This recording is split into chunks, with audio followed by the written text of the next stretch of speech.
बिस्मिल्लाहिर्रहमानिर्रहीम, अस्सलामुअलैकुम। लाखों करोड़ों दुरूदो सलाम मोहम्मद मुस्तफ़ा सल्लल्लाहु अलैहि वसल्लम और आले मोहम्मद पर। मैं हूँ उमर दराज गोंदल और आप मेरा फेसबुक और यूट्यूब चैनल देख रहे हैं।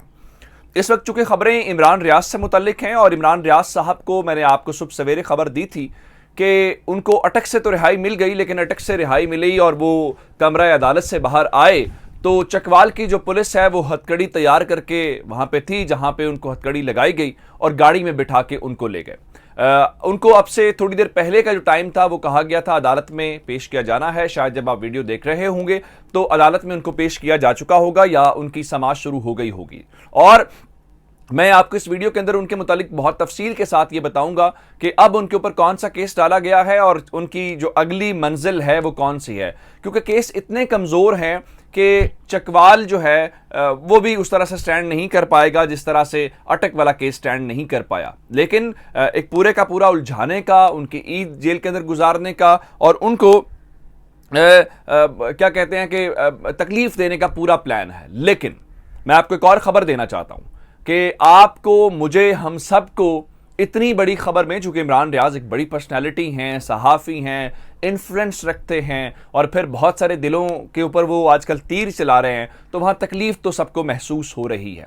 लेकिन इस दौरान एक बड़ा ऑपरेशन लॉन्च किया गया है, एक बड़ी कार्रवाई की गई है और ये कार्रवाई भी नामालूम अफराद ने की गई है।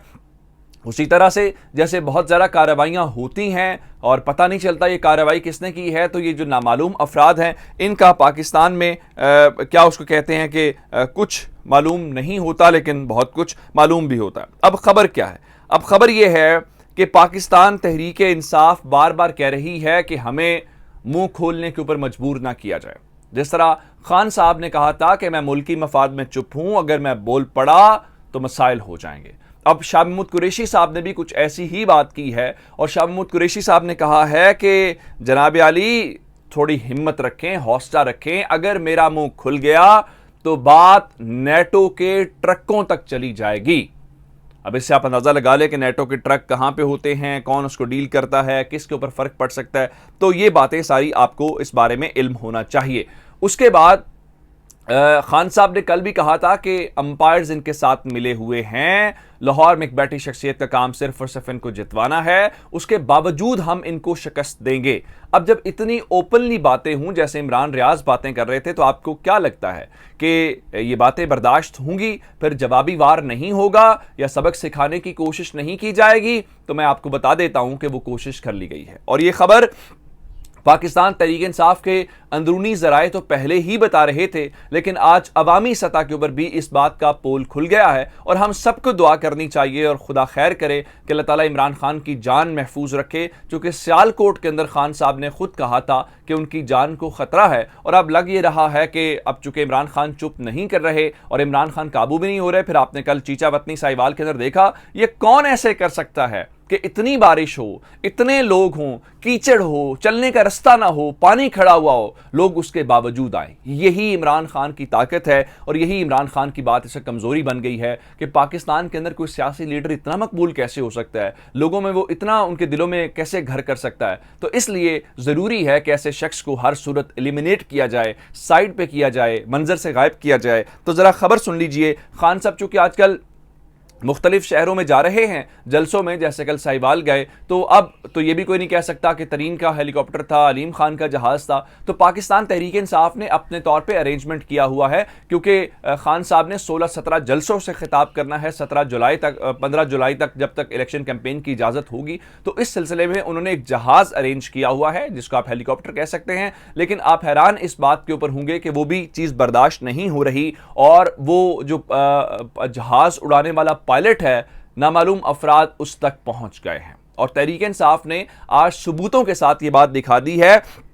और वो जो जहाज के पायलट हैं, जो कैप्टन हैं उनके, इमरान खान के जहाज के, उनके जहाज के पायलट को नामालूम अफराद से धमकियां मिली हैं उनको कॉल्स की गई हैं और उसके बाद उनको कहा गया है कि जहाज़ को ज़मीन के ऊपर आसमान के अंदर नुकसान पहुंचने से मुतल्लिक और जिम्मेदारी के मुतल्लिक, जिस पे डॉक्टर शहबाज गिल ने भी तस्दीक की है और उन्होंने कहा है कि चेयरमैन तहरीक इंसाफ इमरान खान के जलसों के दौरान इस्तेमाल होने वाले जहाज़ के पायलट को नामालूम नंबरों से धमकी आमेज फ़ोन आ रहे हैं। लगता है ताकत के इस्तेमाल की कोई हद नहीं आपके सामने। आप डराने धमकाने की हर हद क्रॉस करना चाहते हैं, लेकिन कौम का खौफ दूर हो चुका है। अब सब नामालूम मालूम है। अब ये एक इतनी बड़ी कार्रवाई है जिसको हम इग्नोर नहीं कर सकते, जिसका मतलब ये है कि खान साहब को टारगेट किया गया है। और चूंकि इमरान रियाज खबरों में है तो इतनी बड़ी खबर के दौरान उनका ख्याल ये था कि ये खबर छुप जाएगी, लेकिन ये खबर छुपी नहीं है, जिसका मतलब ये है कि अब उन्होंने सीधा सीधा इमरान खान के ऊपर हमला करने का फैसला कर लिया है। और ये अगर ऐसी कोई कोशिश या साजिश की गई तो ये पाकिस्तान की बहुत बड़ी ट्रेजेडी बन सकती है। ये पाकिस्तान के लिए हम उसको अफोर्ड नहीं कर सकते। अब ज़रा आ जाते हैं इमरान रियाज साहब की गिरफ्तारी के हवाले से। एक तो उस बंदे को दाद देनी चाहिए। जिस तरह इस्लामाबाद टोल प्लाजे के ऊपर गिरफ्तारी दी वो भी एक शानदार बात थी। इस तरह बहादुर और दलेर आदमी को देनी चाहिए। फिर उसके बाद रात को सारी रात मैं खुद सारी रात जागता रहा, हम उनके केस को कवर करते रहे और चीज़ों को मॉनिटर करते रहे। जब सुबह वीडियो बना रहे थे उस वक्त आपको अंदाज़ा है कि फैसला आया और हमने आपको उस फैसले के मुतालिक बताया। लेकिन वो जैसे ही बाहर निकले तो एक और ज़िले की पुलिस पहुंच चुकी थी। वो रात को ही आ गई थी, गाड़ी उन्होंने सीधी की, हथकड़ियाँ उन्होंने खोली। तो इमरान रियाज साहब ने मुस्कुराते हुए कहा कि जी बिल्कुल ठीक है, चलते हैं। और लेकिन अब आप हैरान इस बात के ऊपर होंगे कि उनको चकवाल शहर से बाहर की हुदूद में एक नामालूम मकाम के ऊपर रखा गया है, जहां उनकी गिरफ्तारी डालकर दीगर कागजी कार्रवाई पर अमल दरामद किया गया। 2 बजे का टाइम था, 2 बजे समाअत शुरू नहीं हो सकी थी, उनको वहां पे पेश किया जाना है। लेकिन अब आप हैरान इस बात के ऊपर होंगे कि बात सिर्फ चकवाल तक नहीं रहेगी। चकवाल की सरजमीन बड़ी इंपॉर्टेंट है, बड़े दलेर लोगों की सरजमीन है। आप जानते हैं कि मैं किन की बात कर रहा हूं, जिनके नाम से हमारे दुश्मन भी घबराते हैं और हमारे बहुत सारे दोस्त भी घबराते हैं। उनका ख्याल ये है कि जनरल फैज़ हमीद साहब का नाम ना लिया जाए। तो ये धरती बड़ी इंपॉर्टेंट है। उम्मीद ये है कि ये जो शहीदों की सरजमीन जिसको हम कहते हैं, चूँकि यहाँ पे अफवाज पाकिस्तान के बहुत सारे जवान फ़ौज के अंदर सर्व करते हैं और अपनी धरती माँ के लिए जानों के नजराने कबूल करते हैं, तो उम्मीद है ये इमरान रियाज को गद्दारी का फतवा नहीं देंगे, ये भी अटक की तरह उनको बरी करेंगे और ये जो जिन्होंने ये इल्ज़ाम लगाया है उनको मुंह की खानी पड़ेगी। और तहरीक इंसाफ वाले बहुत गुस्से में हैं।